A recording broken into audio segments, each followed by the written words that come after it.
Então vamos orar para iniciar esta mais uma palestra do primeiro Congresso Cristão Digital EUDIBA, com o professor Ricardo Sobral. Pai Santo, Deus bendito, maravilhoso és tu, Senhor, porque tem nos dado oportunidades para aprender mais e mais a sua palavra, em especial para conduzir, para levar esta palavra para todas as pessoas. E está algo urgente, Senhor. Então, nos ajude a compreender, a entender, a aprender mais e mais nesses dias que tem sido realmente de tanta grande relevância para a Irmandade, para o Reino, de modo geral. Obrigado por tudo, abençoe o professor e nos ajude a abrir a mente e o coração para aprender coisas novas. Em nome de Jesus. Amém. Amém. Obrigado, Márcio. Deixa eu abrir aqui a minha apresentação. Eu tenho vários slides aqui que eu acho que é esse aqui.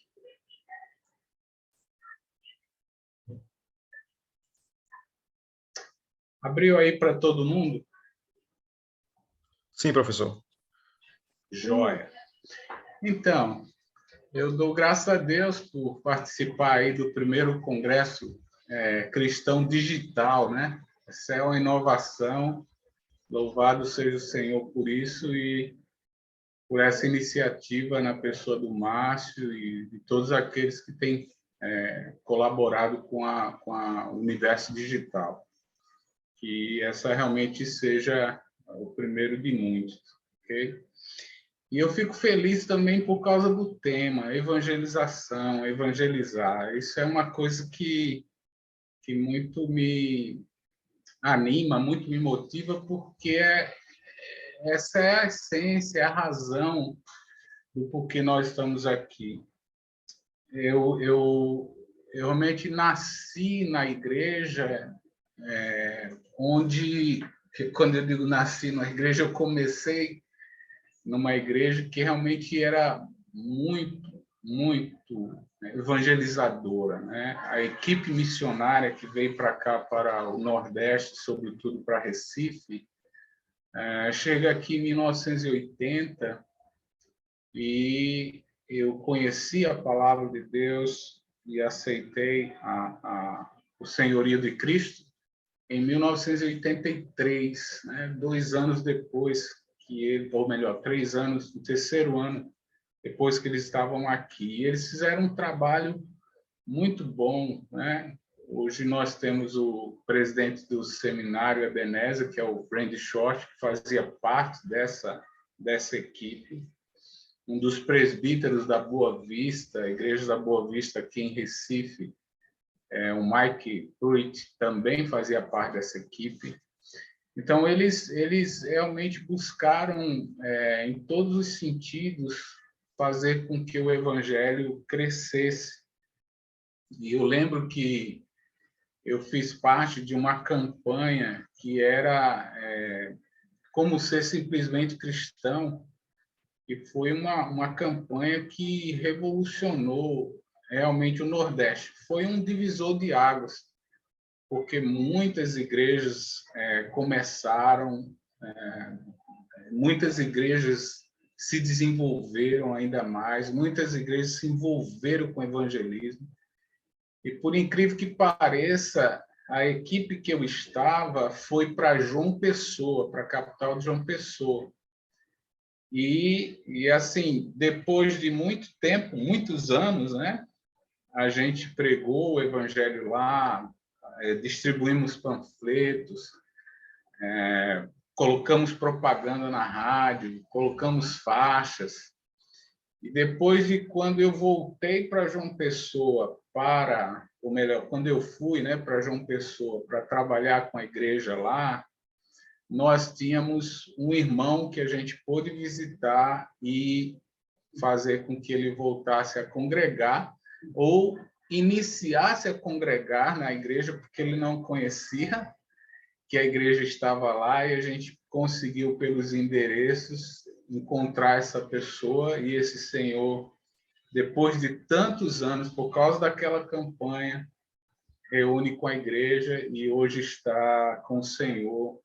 Louvado seja Deus. Então, essa história que eu estou contando, isso marcou muito minha vida, né? Todas aquelas pessoas que estiveram presentes no início da igreja aqui em Recife, tem essa característica, tem essa marca de evangelizar, de ir buscar e de estar sempre querendo que as pessoas ouçam sobre Jesus Cristo. Então, o que eu quero falar justamente aqui para vocês é da minha experiência como evangelista, porque eu fui para São Paulo e comecei lá a trabalhar com a igreja do Butantã, e depois de lá eu vim para João Pessoa, né? Essa é a história que eu contei. E eu fiquei lá, cheguei em 2001, e a gente fez um plano chamado Por Missões, que era um plano de missões para todo o estado da Paraíba. Quando a gente chegou lá, tinha a igreja em João Pessoa, que se reunia ainda numa escola. Quem conhece a igreja de João Pessoa agora, né? Assim, eu estava na equipe que comprou aquele prédio que hoje a igreja tem, e tinha a igreja também em Patos, as duas igrejas que existiam no estado, né?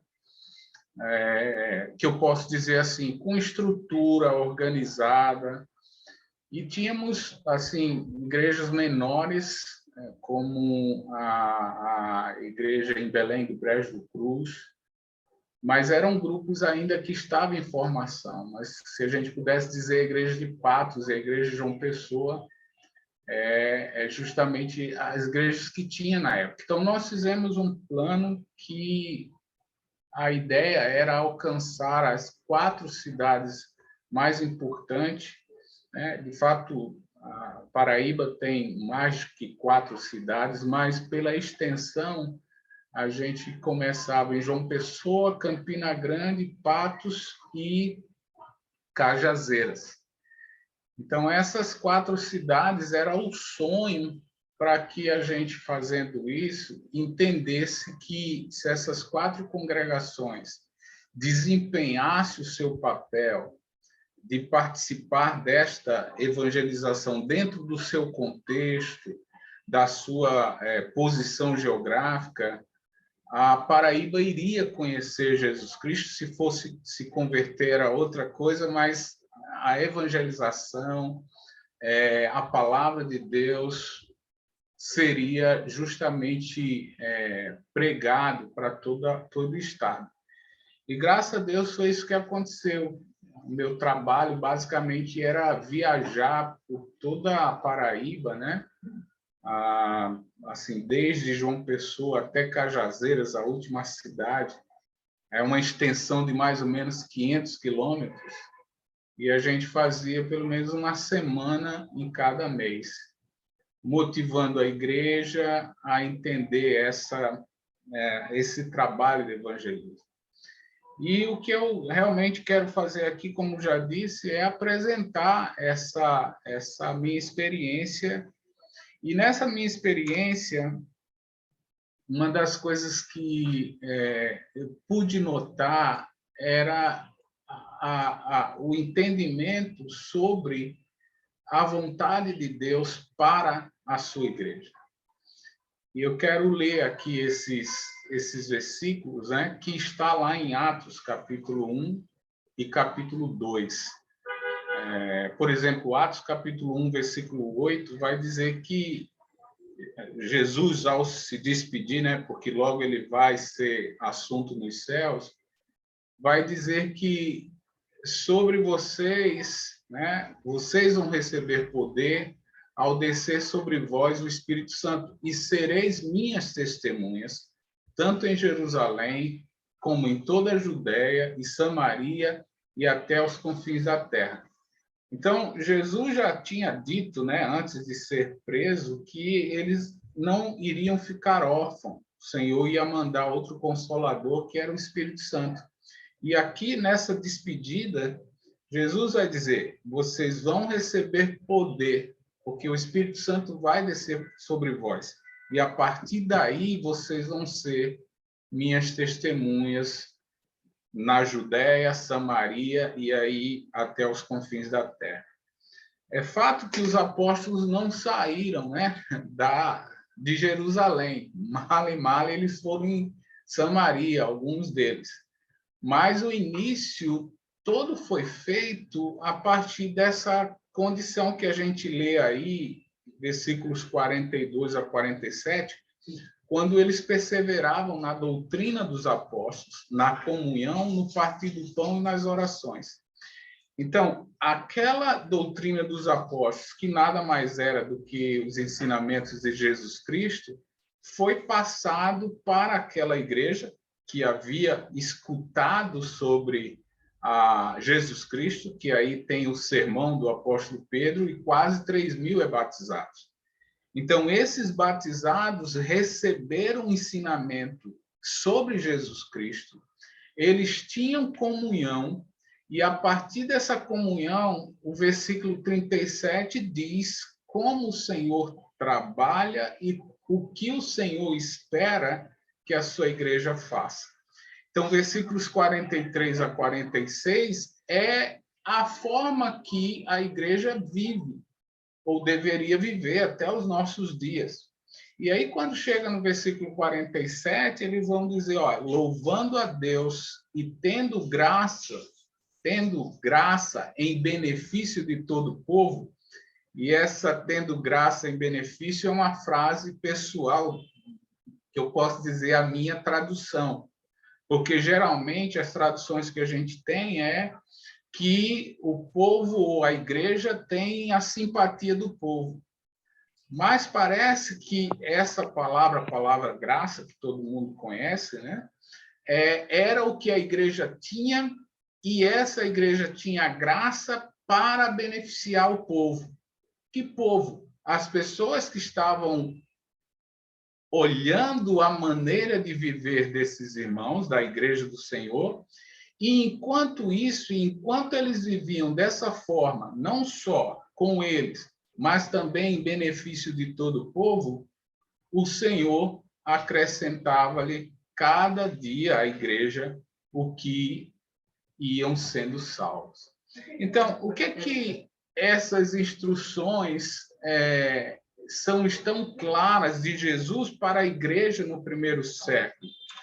A gente vê que, diante dessa passagem, tanto de Atos capítulo 1 quanto de Atos capítulo 2, mostra a ação cristã que parece não ficar restrita à comunidade. Eles viviam em comunhão, vendiam o que eles tinham, traziam o seu dinheiro, dava para os apóstolos, o dinheiro era dividido, os irmãos não tinham necessidade, mas essa forma de viver tinha um reflexo que atingiam não só a vida deles privada, mas também aquelas pessoas que estavam vendo a forma de viver da igreja. Então, assim, para que a gente possa envolver a igreja nesse conceito, nesse entendimento de evangelismo, a gente precisa entender basicamente duas perguntas, né? O que é a igreja e qual a função da igreja. Infelizmente, a igreja tem sofrido muito com o passar do tempo, e o que era uma vida em favor, em benefício, como a gente leu aí em Atos 2:47, em benefício de todo o povo, a gente encontra a igreja hoje muito em benefício de si mesmo, muito pensando em si mesmo. Usa mal o prédio, gasta muito com o prédio, trabalha pouco a condição da participação de cada um nos seus serviços, e essa vida assim para dentro das quatro paredes tem prejudicado muito o entendimento do que é a igreja e qual a função da igreja. Então, antes de dar alguns exemplos práticos, eu queria justamente falar como nós podemos responder a essas perguntas. Primeira coisa é o que é a igreja, ok?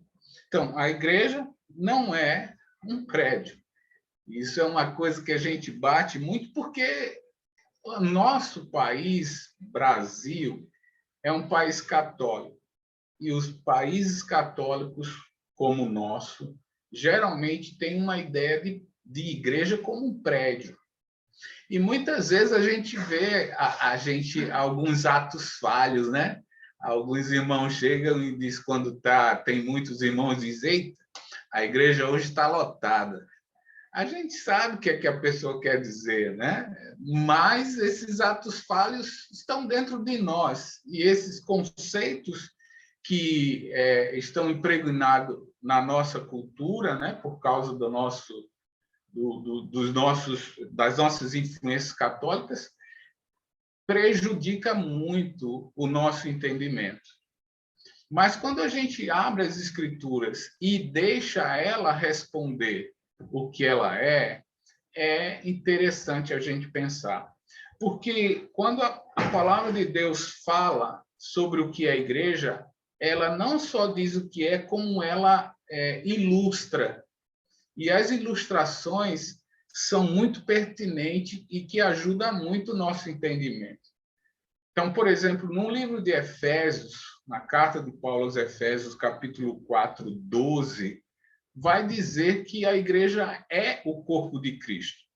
Então, você imagina, né? Paulo vai justamente falar o corpo de Cristo para que se tenha uma imagem. Olha, o que é? É um corpo. Quando você pensa em corpo, o que é que você pensa? Em união, né? Membros unidos um no outro. Nós temos essa ideia de que esse corpo se ajuda, os membros se ajudam para que eles possam andar, para que ele possa funcionar, para que ele possa atuar. E, além disso, a gente começa a ver, olha, se é corpo de Cristo, e Cristo é o cabeça, né, deste corpo, e aí quando a gente olha nos evangelhos para a vida de Cristo, Jesus veio para quê? Para buscar e salvar o perdido. Jesus veio para servir aquele que está necessitado. E a necessidade maior é justamente o que Jesus se transforma no Cordeiro de Deus que tira o pecado do mundo. Esse é o grande problema da humanidade, foi o nosso problema e o Senhor nos resgatou.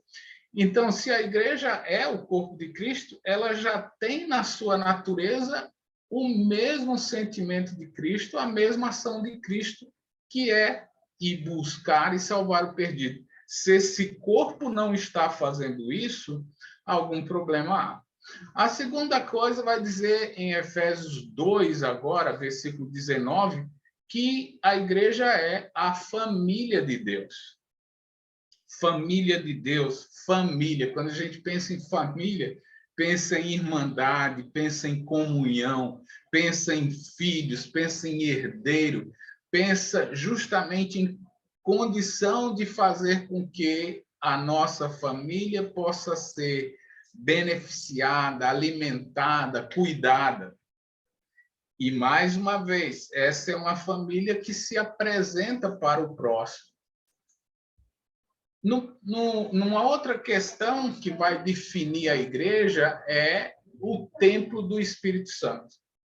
Então, quando a gente pensa templo, né, a gente pensa justamente, 1 Coríntios, capítulo 6, 19, nessa imagem que havia do templo do Antigo Testamento, onde esse local reunido faz com que o Espírito Santo de Deus habite. E, nesse local, os sacerdotes serviam ao Senhor que lá habitava. Então, hoje, a igreja, tendo essa imagem de templo do Espírito Santo, descreve o quê? Que elas que ela forma o sacerdócio de serviço, de adoração e de louvor ao Senhor. Isso quer dizer, como na ideia de corpo, que todos estão envolvidos nos serviços da igreja, que todos funcionam ou deveriam funcionar para que a igreja cada vez mais preste o louvor e o serviço àquele que merece toda a honra e toda a glória, que é o Espírito Santo de Deus, na pessoa do nosso Senhor Jesus Cristo. E, por fim, a igreja é reconhecida como coluna e baluarte da verdade. 1 Timóteo 3,15. A verdade não se origina em nós. A igreja, ela é aquela que sustenta a verdade, essa coluna, esse baluarte, né? Isso que leva a mensagem para todas as pessoas é justamente a sua prática. Então, quando a igreja entende que ela é o corpo de Cristo, a família de Deus, o templo do Espírito Santo, a coluna e baluarte da verdade, não dá para ficar olhando apenas para si. É preciso capacitar-se e é preciso que, a partir dessa capacitação, esse sentido do que a igreja já nos leva para fora, já nos empurra para, como lá Atos 2:47, em benefício dos povos. Nós somos cooperadores de Deus.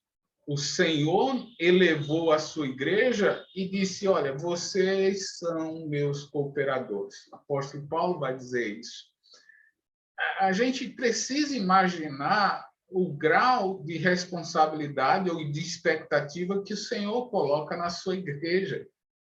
Ele diz que nós somos cooperadores de Deus. Como que a gente pode pensar num Deus tão grande dizendo para nós, infinitamente pequenos, frágeis, sem nenhum poder, de que nós somos seus cooperadores?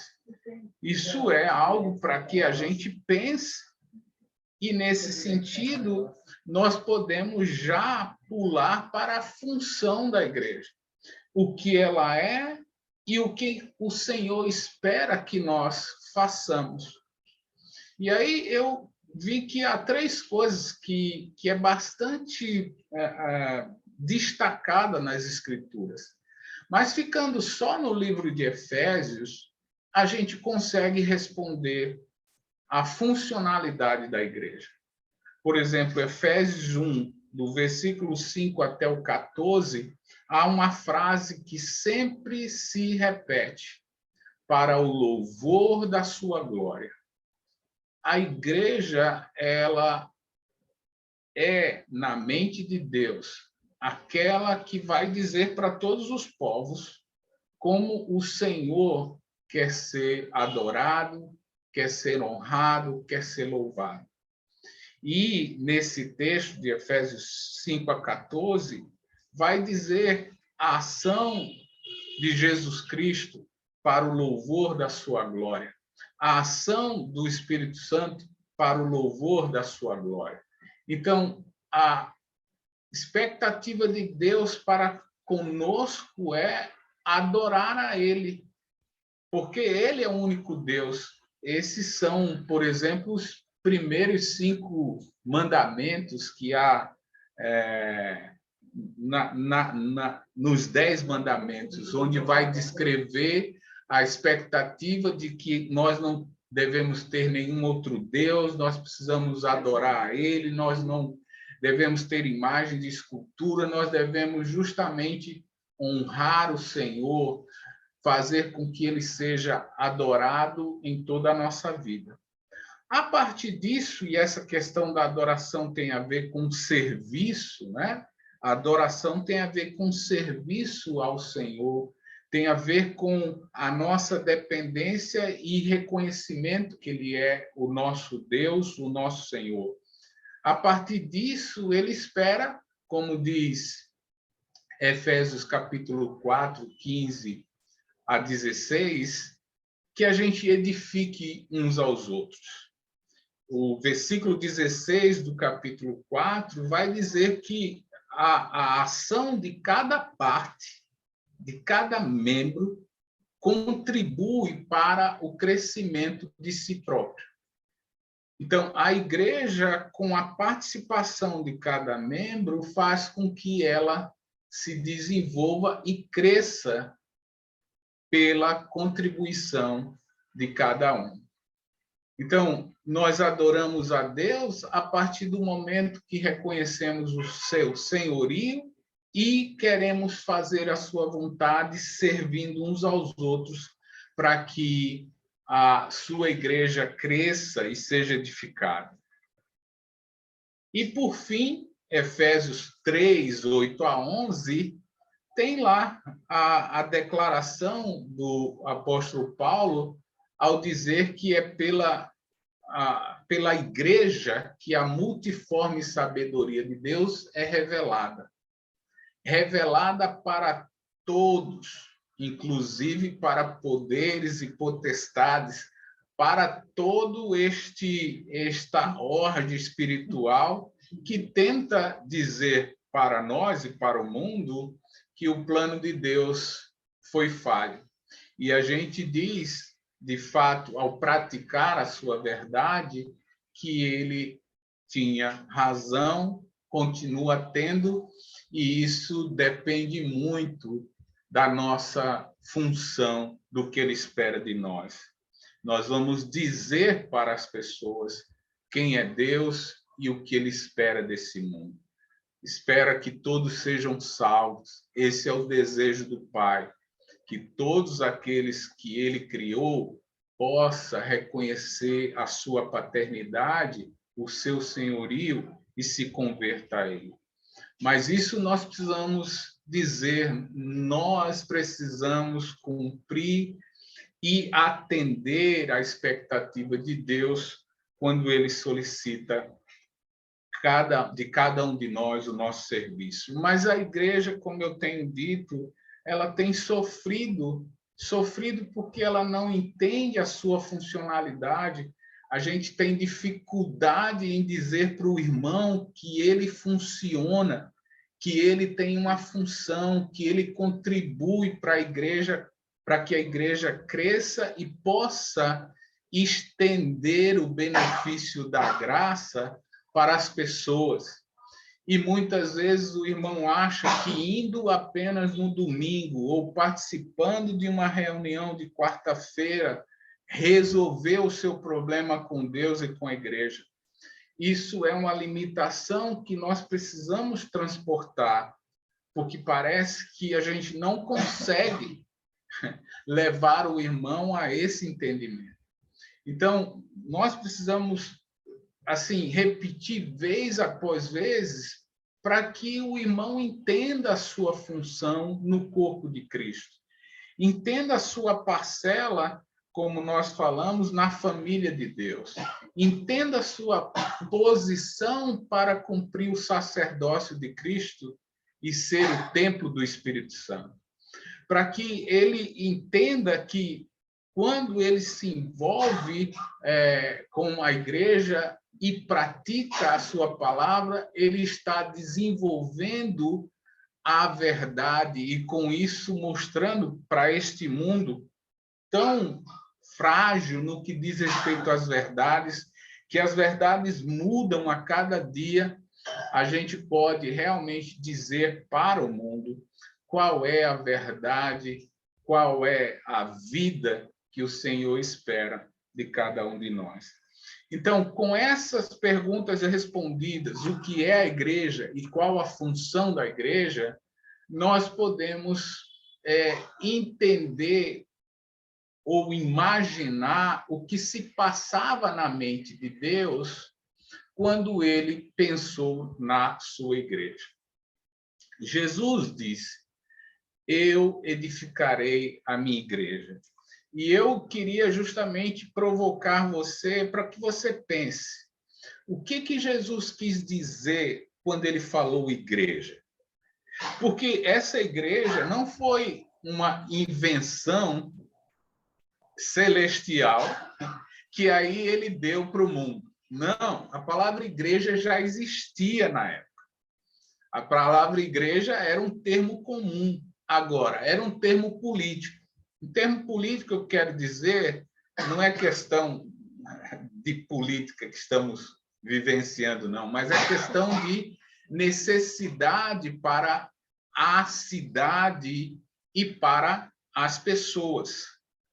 E, por exemplo, lá em Atos 19, a gente sabe que houve um problema lá em Éfeso, porque o apóstolo Paulo chegou naquela cidade. Era uma cidade que adorava a deusa Diana, né? A Diana dos Efésios estava lá, e aquela cidade vivia debaixo da adoração àquela deusa. O comércio, a adoração, a cidade em si vivia em, assim, devendo a ela. Então, as pessoas ganhavam dinheiro fazendo estátuas, as pessoas ganhavam dinheiro acolhendo os forasteiros, as pessoas ganhavam dinheiro com vários comércios para que aquela deusa fosse adorada. O apóstolo Paulo chega, prega o evangelho, o que acontece? As pessoas se convertem e começam a deixar de adorar a deusa e muitos problemas ocorrem. Ocorrem tantos problemas que um dos que trabalhavam com isso e que realmente tinha a sua riqueza vindo das vendas, né? Das estátuas dessa deusa, etc., ele cria um tumulto e ele chama o que ele diz no versículo 32, a congregação, e aquela palavra congregação é igreja. E todas as cidades tinham um grupo que se reuniam para resolver os problemas da cidade. Então, muitas vezes, quando a gente está no seminário que pergunta, defina a igreja, aí as pessoas dizem, olha, os chamados para fora. De fato, os chamados para fora. E aí a gente espiritualiza essa questão e diz os chamados do pecado para fora do pecado, ou para fora do mundo. Aquelas pessoas, né, os políticos da cidade, né, os cidadãos da cidade, saíam para fora da cidade para resolver os problemas da cidade. Por exemplo, essa questão em Atos 19, aquela população saiu para resolver um problema que estava acontecendo na cidade. Qual era o problema? A pregação do evangelho. Eles queriam resolver porque a normalidade da cidade precisava voltar. Então, eles saíam da cidade para resolver os problemas sociais, os problemas de estrutura, várias questões, e eram discutidos entre si, e a cidade resolvia-se os seus problemas a partir desse diálogo. O Senhor pega essa palavra e diz, olha, eu vou edificar a minha igreja, eu vou criar a minha igreja. Então, o que o Senhor está pensando? Pensando que as pessoas sabiam que era igreja. Eram aquelas que saíam na porta da cidade e olhavam para a cidade para ver o problema que precisava ser resolvido. Isso quer dizer que Jesus está dizendo, eu vou tirar você do mundo para que você resolva o problema do mundo. Qual é o problema do mundo? O pecado. E ele nos deu o poder, que é o Espírito Santo, para que nós possamos, de posse dessa graça, beneficiar a todos os povos. Que a gente volta para o mundo para levar graça para este mundo. Isso quer dizer igreja.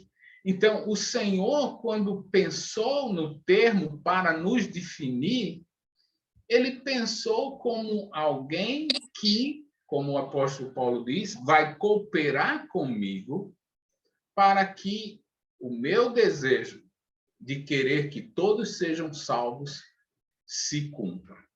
Se cumpra através do meu e do seu serviço. A igreja que não entende isso, ela tem passado por um ciclo que, infelizmente, vai de um nascimento para uma morte. O que quer dizer isso? Como você está vendo aqui nesse quadro, toda igreja tem um ciclo de vida. E se ela não estiver atenta a isso, ela vai chegar ao seu estado de inércia, de morte, como diz aqui. Porque você pode notar, toda igreja que, quando começa, ela tem um crescimento muito grande. A fraternidade é grande. As pessoas querem estar sempre juntos.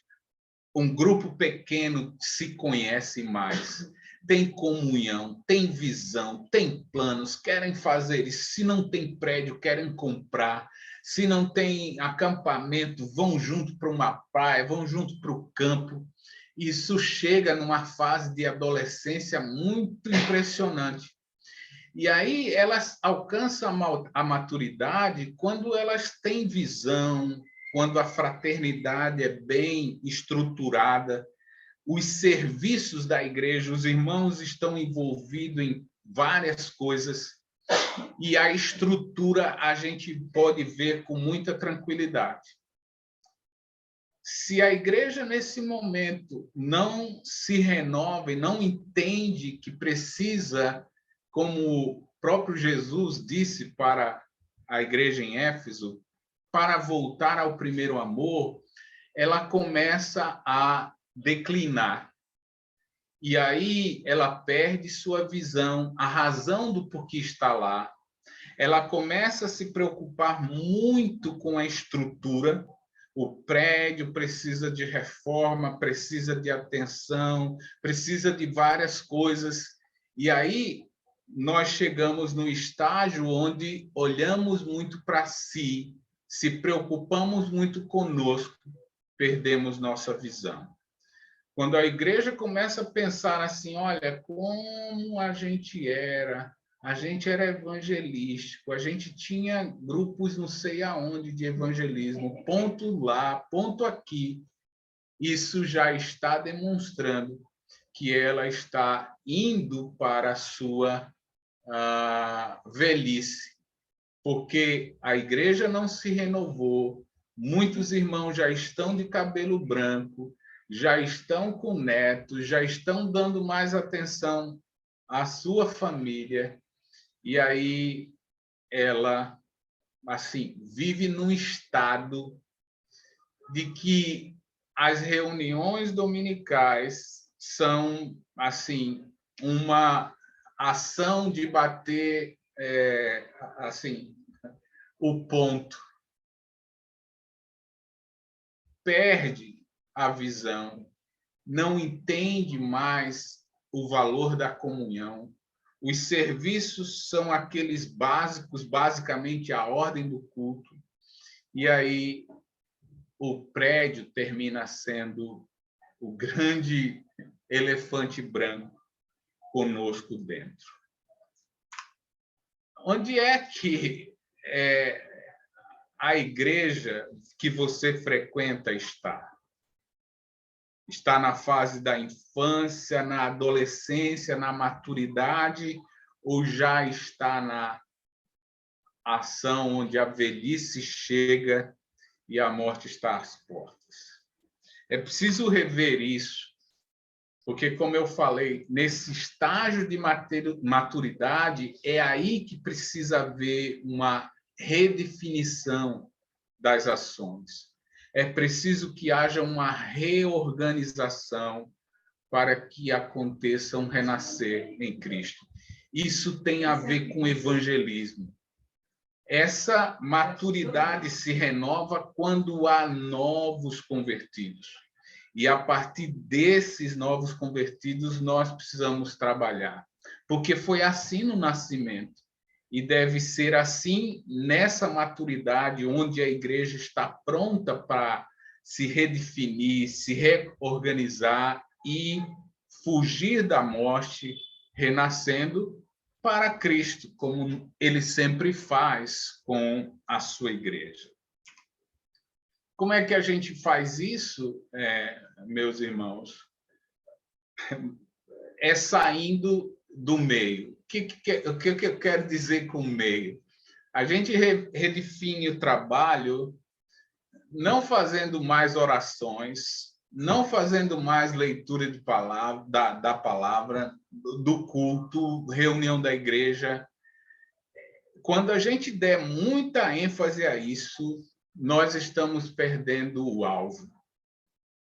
Quando a gente começa a dizer, olha, a gente precisa orar, orar, orar, a gente está perdendo o alvo.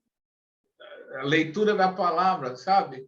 A gente precisa ler a Bíblia em um ano. Aí tem aquelas leituras dos versículos, cada dia é 3 capítulos. Se você não leu, você vai ler 5 no dia seguinte, 6 no dia seguinte. Se você não ler no dia seguinte, vai ler 9. Sabe o que vai acontecer? Vai acontecer uma bagunça. Você está devendo a pessoa que está organizando a leitura. Vai ser uma correria. E a igreja acha que, fazendo dessa forma, está mantendo a sua espiritualidade. Isso é meio e não é o alvo. Essas coisas são importantes, oração, leitura, reunião da igreja, são importantes, mas para que ela se planeje para alcançar o alvo. O alvo do que o Senhor espera de cada um de nós. Espera que nós, como corpo de Cristo, busquemos e salvemos o perdido. É preciso que haja o resgate desse conceito do que é igreja, do que está na cabeça. Para nós, como eu falei, igreja, quando a gente fala, a gente tem a ideia de prédio ou ideia de gente reunida. Mas isso é só uma parte quando a gente pensa de gente reunida. Porque os irmãos no primeiro século, quando falavam igreja, eles entendiam que essa igreja está envolvida com o perdido e que o perdido precisa ser resgatado através da graça que é a igreja que obtém. E a partir do aprender dela, vai e busca o perdido. Então, esse conceito do que é a igreja precisa ser voltado e batido na tecla várias vezes, para que o irmão entenda isso e para que fique bem claro na mente da Irmandade. A partir desse conceito, de volta à ênfase de ter novos nascimentos, para que esses novos nascimentos produzam outros, não sou eu que digo, por exemplo, trago alguma referência aqui, né, de como a igreja cresce, né? O Dr. Roger vai dizer assim, ó, especialista em crescimento da igreja. Em várias de suas pesquisas, ele diz: os jovens ganham novos crentes. Ele vai declarar que igrejas onde a maioria dos membros foram batizados há mais de 20 anos, sabe o que acontece? Não crescem. Isso é estatística.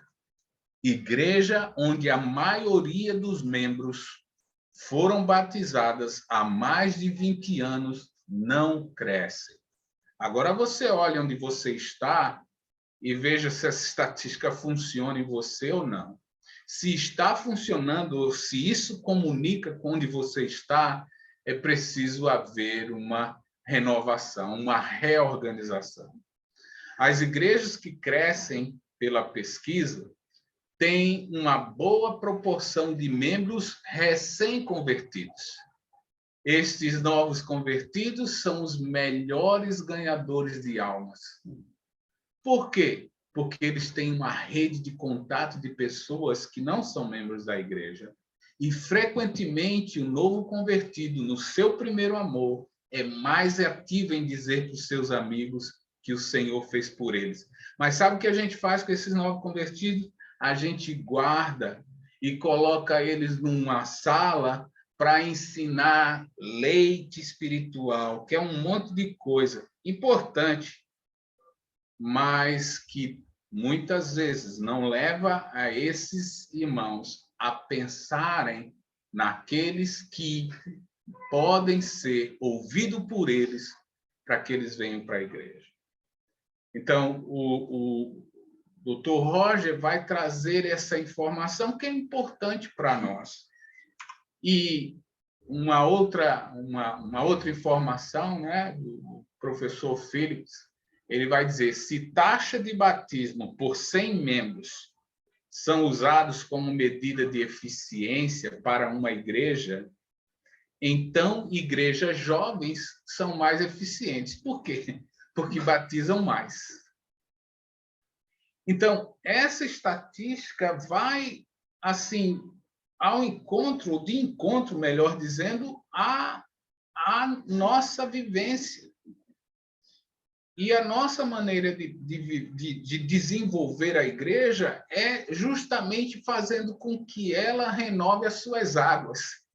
E nessa ideia de renovar águas, eu estou falando, renove o seu corpo. E que esses novos convertidos precisam ser apoiados, porque neles estão justamente toda essa força para nos contagiar. E contagia, não é? Como contagia quando a gente vê ou presencia um batismo? Toda vez que eu olho no Facebook que algum irmão manda que foi batizado fulano, ciclano, isso motiva, e fatalmente a igreja onde você frequenta também é motivada com isso. Agora, você imagina uma congregação que passa 2, 3, 4, 5, 6 meses sem ter um batismo sequer, ficam desanimados, e aí ficam o quê? Olhando para si, resolvendo suas dificuldades, querendo trazer problemas novos para serem resolvidos, e a coisa não anda. Então, assim, eu tenho 3 exemplos que eu vivi, eu pratiquei, e deu muito resultado. Hoje eu não trabalho mais como evangelista na igreja, hoje eu sou professor do seminário, e muitos dos nossos alunos já me ouviram falar disso. Mas eu quero refrescar aqui a mente deles ou de outras pessoas também. Em Atos 16, 31, né, a conversão do carcereiro, vai dizer assim, ó, se crer, serás salvo tu e tua casa. Porque você crendo, você vai passar a instrução para os outros da sua casa. E esses outros da sua casa podem vir também a crer e participar dessa salvação. Veja bem, a gente fica correndo para lá e para cá para conseguir contato, né? Mas a gente não imagina que o contato está em nós. Quando eu estava em João Pessoa, nós fizemos uma vigília, e nessa vigília nós pedimos para cada irmão colocar no mínimo 3 nomes de pessoas que ele poderia ir visitar essa pessoa sem avisar e entrar na casa dessa pessoa. Você pode pensar 3 pessoas que eu posso sair agora sem ligar para ele, bater na porta e ele vai me receber. E a gente pediu para essas pessoas assinarem. Ok? E vários puderam lembrar. E a pergunta era: você não só vai lá, como se você levar alguma outra pessoa que esse amigo ou irmão ou parente não conhece, se você vai colocar essa pessoa dentro da casa dele também. A pessoa vai anotar. Então, você mesmo tem alguém que, se você for lá na casa dele agora e levar alguém, entra você e a pessoa sem aquela pessoa que você está visitando fazer nenhuma interferência ou dar nenhuma desculpa. Assim. Pois bem, nós fizemos isso, tivemos mais de 200 nomes de pessoas, irmãos, familiares e amigos que a igreja estava na mão. Nomes que a igreja conhecia. dividimos os grupos e a gente dizia assim para a igreja, para o grupo, nós temos aqui 25 pessoas. Você conhece 5, eu conheço 5, fulano conhece 5. Me diga alguma coisa que você pode fazer, que a gente pode fazer aqui, que pode estreitar o contato entre a igreja e a pessoa. Aí uns diziam, a gente pode lembrar da pessoa quando ela fizer um aniversário. Eu sei o dia do aniversário. Ou eu posso perguntar, é minha amiga ou da minha família. A gente pode mandar um presente para ela quando ela fizer aniversário. Olha, ela gosta de tal coisa. Ou ela tem uma deficiência, ela vai fazer vestibular, ou vai estar precisando de emprego, ou está com problemas de saúde, ou vai fazer um concurso. Enfim, a gente tinha a igreja ou o grupo que estava lá pensando em coisas que podia alcançar e fazer com que essa pessoa se aproximasse da igreja e, consequentemente, vir a se converter. Muitas pessoas se chegaram a isso. Muitas pessoas. Irmãos de irmãos da igreja, da família, mães, pais, irmãos, amigos. Essa é uma atividade que você pode fazer. E você pode fazer agora. E a igreja, por exemplo, tiver 10 membros, ela tem 30 contatos. Ela tem mais gente do que ela mesma possui. E veja, mas o irmão vai dizer, mas eu não sei ensinar, não tem problema. Você não pode me colocar dentro da casa dela? Pode, então deixa que eu ensino. A sua função é só me colocar dentro da casa dessa pessoa ou me apresentar, ou apresentar à igreja essa pessoa. E muitas ações podem ser feitas. A igreja só pensando nas pessoas que ela conhece. Mas a igreja pensa muito, olha, a gente vai não sei para onde, vai mandar dinheiro não sei para onde, vai evangelizar o mundo, vai tá aqui do lado ou tá na própria casa. Às vezes a gente tem dificuldade de falar com o nosso irmão na carne, a mãe, o pai, mas outro irmão não tem. E a gente pode, de fato, alcançar famílias e amigos. Uma outra coisa era indo de casa em casa. Atos 5:42, a igreja e os apóstolos iam de casa em casa, ensinando e pregando a palavra. Eu e John McKinney foi assim, membro da equipe aqui em Recife, chegou em 80, e também lá em João Pessoa, por causa dos seus filhos, que eram missionários lá, a gente tinha muito tempo com eles. E o Joe veio com uma ideia muito legal. Ele disse, olha, eu tenho algumas histórias que a gente pode criar uns panfletos. E aí a gente vai entregar. Mas, Joe, panfleto a gente entrega, a estatística diz aí, entrega 100 mil, só vem 2, 3. Aí a gente, não, a gente vai criar confiança. E aí a gente dizia que era uma entrega de panfleto diferente. E a gente fez um teste para ver se estava certo. A gente escolheu uma rua, lá no Mangabeira, um bairro lá muito populoso, lá em João Pessoa. E a gente tinha uma rua, tinha mais ou menos umas 100 casas, e a gente levava 100 folhetos apenas. A gente ia distribuindo. Era a mesma casa, mesma rua, mesma casa, e a gente fazia questão de entregar uma pessoa que pudesse receber no mesmo dia, no dia seguinte. A gente não entregava nem para o filho pequeno, nem para a empregada, entregava para o dono da casa ou a dona da casa. A gente fazia isso todo dia. Era 8 folhetos ou era 10, agora não lembro bem com certeza, mas a gente ia todo dia, mesma rua, mesma casa, mesmas pessoas. Sabe o que acontecia? Quando a gente chegava no quarto folheto, no quarto dia, ou na quarta semana, as pessoas já nos conheciam, as pessoas já sabiam quem era, as pessoas já nos recebiam com sorriso, e muitas vezes as pessoas perguntavam no quarto dia: olha, isso é uma série, aquele panfleto primeiro eu perdi, será que vocês têm aí? A gente dava, e sabe, quando a gente chegava na sexta semana, a gente estava dentro da casa da pessoa, tomando um café, comendo uma bolacha.